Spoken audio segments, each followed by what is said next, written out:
88岁的天主教宗彭济国顶礼拜因为支气管炎是送病院治疗，背手佫发展做双边的肺炎。教宗的医疗团队伫咧2日头摆公开说明病情，团队表示教宗还未脱离危险，后礼拜会继续住院。88岁天主教宗方济各伫10时因为气管炎被送至罗马的病院治疗，伫经过电脑断层扫描了后，发现伊两边的肺有肺炎。因为双边肺炎严重时阵会互喘气佫较困难，佫加上教宗呼吸道遭到真侪种致病源的感染，互病情佫较复杂，要进一步治疗。2日是教宗入院，医疗团队第一摆公开说明伊的病情。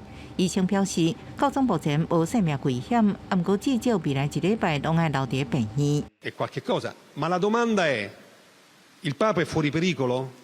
No, il Papa non è fuori pericolo. 阿菲利医师解释，教宗目前状况小可有寡长好，有时阵爱补充寡上素，不过无连接任何医疗仪器，而且用落床处理物件，也会去病房内底祈祷室做寡祈祷。各地信徒也来梵蒂冈为教宗康复来祈祷。Que rezamos por él, esperamos que se recupere y que pueda seguir acompañando la Iglesia en su misión. 医疗团队讲，考虑到教宗已经88岁，长期因为肺部相关疾病，目前还佫面临可能为呼吸道的疾病佫感染其他器官的风险，是一个脆弱的病人。不过因为文书未公布教宗的任何相片。